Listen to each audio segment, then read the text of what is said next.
Olá, estamos aqui hoje para mais um Sobedcast. Nós já estamos na quarta temporada. Eu tenho o prazer de estar aqui hoje com o nosso entrevistado, Richard Calanca, uma pessoa que tem um conhecimento muito grande em doenças infecciosas, na endoscopia de doenças infecciosas.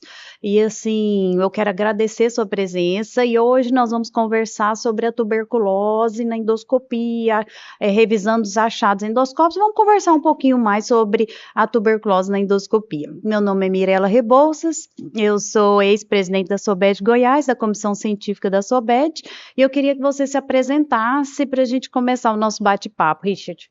Oi, Mirela, obrigado pelo convite, estou muito honrado. Meu nome é Richard Calanca, sou médico endoscopista do Instituto de Infectologia Emílio Ribas.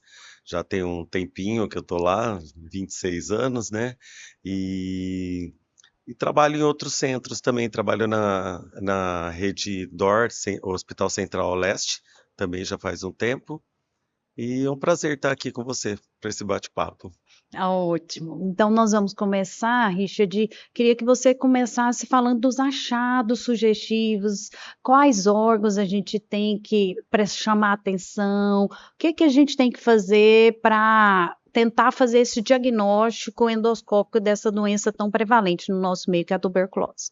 Tá, acho que primeiro que a primeira coisa que tinha que falar é que a tuberculose é uma doença infecto-contagiosa que mais mata no mundo. E o, a, a tuberculose do trato gastrointestinal é rara, só que alarmantemente ela tem crescido. Então, acho que é isso que eu vou falar um pouquinho para vocês, né? Então, o contato da tuberculose é respiratória, né? E a tuberculose gastrointestinal, você pode ter vários tipos de contágio, né? Que pode ser pela via hematogênica, via linfática, pela própria ingestão do bacilo, do Mycobacter bovis, né? E também pode ser também por contiguidade de um órgão para o outro.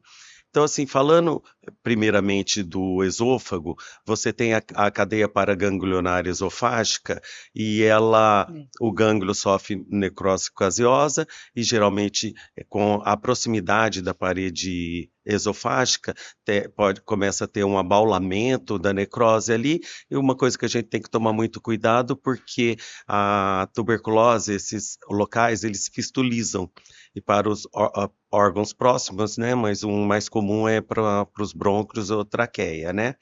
E, é impressionante que com o início do tratamento com a RIP, né, há uma revitalização total dessa fístula após o tratamento, às vezes cerca de um mês, mas pode acontecer uma fatalidade também, que é a fístula labiada, que ela fica fibrótica, aquele orifício fica aberto e é muito difícil você tratar esse tipo de fístula. Talvez com os dispositivos mais modernos, o Ovesco, esse tipo de acessório que vem surgindo, pode ser que a gente consiga, mas nós já tivemos casos no hospital e tentamos o tratamento, mas não tivemos muito sucesso com o tratamento da fístula esofágica.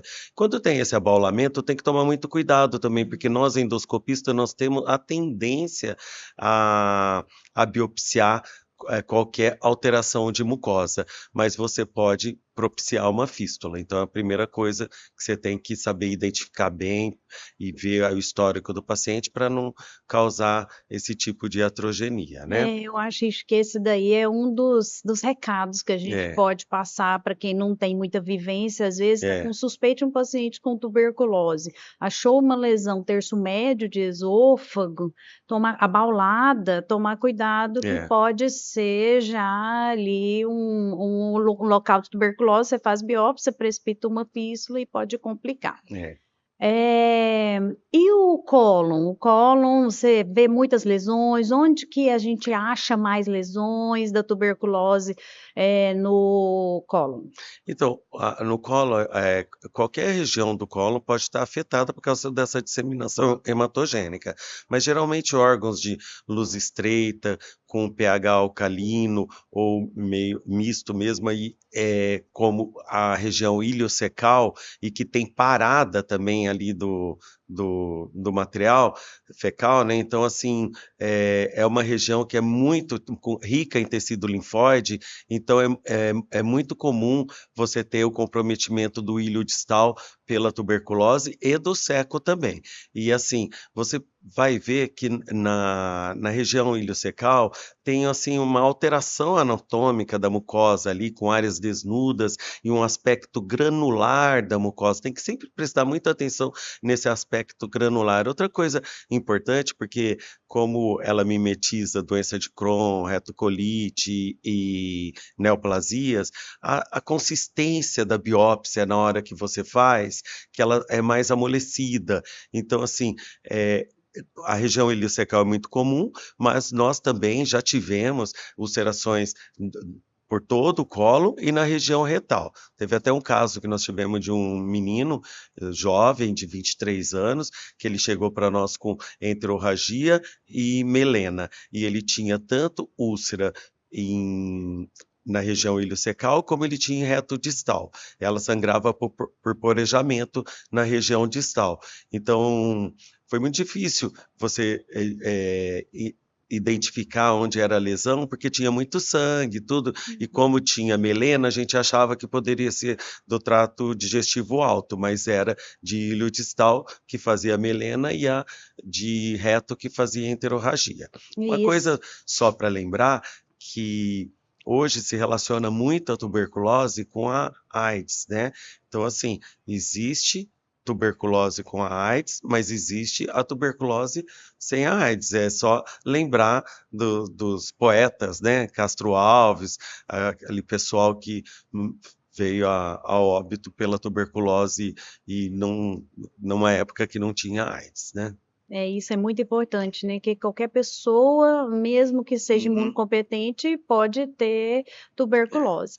E às vezes a gente depara, eu tive um caso recente de tuberculose, intestino delgado também. Então, a tuberculose pode aparecer em Pode, qualquer sítio, né, do nosso pode. trato Inc- gastrointestinal. Inclusive, um local que é raro é o estômago, a câmara gástrica, porque o pH é ácido, e então é muito raro, mas pode acontecer também. E não esquecer que uma região muito comum assim da gente encontrar tuberculose é o duodeno, e o endoscopista geralmente ele negligencia um pouco do duodeno. Então aquele aspecto esbranquiçado, é, tigroide, que a gente chama, são pequenas abscedações, né? Uhum. E então, tem que prestar muita atenção. Nós tivemos um caso recente também de uma fístula de duodeno. Tinha um gânglio, provavelmente um gânglio ali que teve a necrose caseosa e Fistulizou. fistulizou para o duodeno. É importante essa biópsia duodenal, é outro ponto que a gente precisa chamar atenção aqui para Isso. quem está escutando, porque faz diagnóstico diferencial com outras doenças É, infecciosas, né? Às vezes o paciente tem outras isso. patologias, faz diagnóstico diferencial, inclusive com as doenças inflamatórias também. O que tem que lembrar também é que a tuberculose é uma doença paucibacilar, né? Então ela tem pouco, é difícil encontrar o bacilo pela pequena quantidade de bacilo que tem. Então essas biópsias também podem vir inconclusivas, né? Porque E você a precisa do cultura bacilo, né? demora, né, Richard? A cultura chega a demorar 2 meses, né? Mas é Isso. o padrão estándar, né? Para o diagnóstico da tuberculose, tanto a coloração de Nielsen, né? Para imunistoquímica, quanto a para histopatologia, né? Quanto a cultura aumenta mais a sensibilidade e a especificidade, tendo esses dois resultados associados, né? Ótimo. Agora, para o diagnóstico, a gente tem boas novas, né, para quem É, está nos ouvindo. Nós temos quais novidades, quais testes que a gente pode adiantar esse diagnóstico, né? Que às vezes, uhum. como a gente está conversando, demora, às vezes não faz um diagnóstico. Existe hoje teste que a gente consegue fazer nessas amostras que dá o diagnóstico mais precoce. Eu queria que você conversasse É, sobre. os testes rápidos. Tanto o Consenso Nacional quanto a OMS, eles concordam que quanto mais métodos diagnósticos para o diagnóstico da tuberculose é melhor. Então, como tem a histologia e a cultura que demoram muito, agora nós temos também o TRM, que é o teste rápido molecular, que a gente chama de GeneXpert, mas como é o único que tem, né? E é uma amplificação dos ácidos nucleicos de DNA, né? E ele consegue dar o resultado da tuberculose em apenas 1 ou 2 horas. Mas ele é só para Mycobacteria tuberculose e também pode sair a sensibilidade à rifampicina. Que é Então outro isso avanço, né? então isso daí, mas mesmo assim tem que fazer a biópsia para a histologia e para a cultura, Ótimo, isso porque a aí. presença confirma o diagnóstico de tuberculose, né? O teste positivo, Uhum. mas o negativo não exclui, né? Ótimo, é um exame a mais, é um dado a mais Isso. que você pode ter ali no seu diagnóstico para você fazer o tratamento já com mais documentado, né? Uma forma Uhum. mais documentada de fazer esse tratamento. Perfeito. Em relação às características da lesão, você falou que ela é granular, a É. gente tem que tomar cuidado no esôfago. Tem mais alguma dica de diagnóstico, de característica de lesão? Eu acho que primeiro no esôfago tem esse abaulamento, ou senão fica uma úlcera com espessa camada de fibrina, tem esse aspecto da fistulização, aí você pode fazer os exames radiológicos para ver se tem extravasamento do contraste, como o bário, né? E também outra coisa interessante que você pode fazer também é jogar azul de metileno no esôfago para ver se sai no brônquio. Lembrando que a associação da tuberculose com a AIDS e com o paciente com candidíase esofágica, ele não apresenta sintoma, na maioria das vezes, porque os grumos de cândida obstruem o orifício da fístula. Então, é muito comum, após o tratamento da cândida, o paciente apresentar os sintomas da fístula, como aspiração, tosse, tudo, né?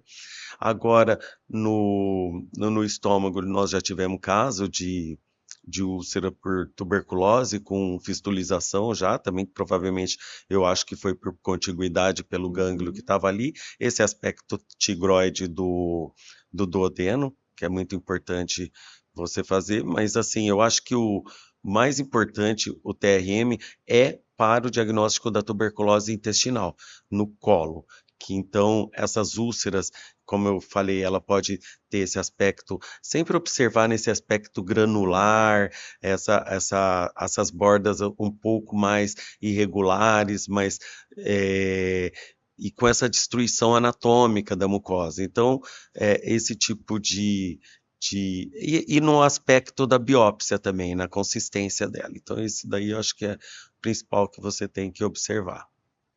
Ótimo, Richard. Eu acho que a gente passou bem aqui, né? Se você quiser falar mais algum detalhe, mas eu queria agradecer a presença, agradecer a oportunidade de estarmos conversando dessa patologia tão prevalente, que às vezes é negligenciada, às vezes o endoscopista nem pensa nesse diagnóstico diferencial. Acho que é importante a gente trazer cada vez mais esse universo para poder fazer os diagnósticos e tratar bem dos nossos pacientes. Um prazer, e eu queria que você desse a palavra final, as Ah, considerações finais. tá bom, obrigado. Eu queria lembrar do primeiro caso que nós fizemos, que é um paciente que apareceu para a gente com uma imagem de opacificação torácica, com sugestivo de neoplasia e com uma toma abdominal sugestiva de carcinomatose. E quando nós fomos fazer o exame, a gente percebeu que as úlceras de iliossecais, elas tinham um aspecto de tuberculose e informamos o residente, olha, isso daqui não está parecendo câncer. Ele falou, não, mas como? Eu falei, não, eu falei, isso daqui parece tuberculose. E ele falou, então vamos mandar para o GeneXpert. Nós mandamos lá para o TRM e veio o diagnóstico de tuberculose, e na verdade, o que ele tinha no tórax era um tuberculoma, e o paciente foi tratado como tuberculose e melhorou. Então, assim, o reconhecimento das lesões é muito importante para você pensar em tuberculose. Então, o aspecto macroscópico não faz diagnóstico, mas com a associação da histologia, da cultura e do GeneXpert, que é um teste rápido e barato, você pode tratar esse paciente rapidamente, né? Então, e lembrar que também ela mimetiza doença de Crohn, retocolite, neoplasia. Eu acho que é isso. Então, assim, é bom que é um exame que está acessível no SUS e também na maioria dos hospitais particulares também. Então, ele era muito usado para lavado broncoalveolar e agora está sendo usado para tecido. Então, acho que todo mundo é interessante ver a acessibilidade no seu meio desse teste e começar a usar. Eu acho muito interessante isso. Muito obrigado pela oportunidade e prazer estar aqui. Obrigada, Richard. Prazer nosso.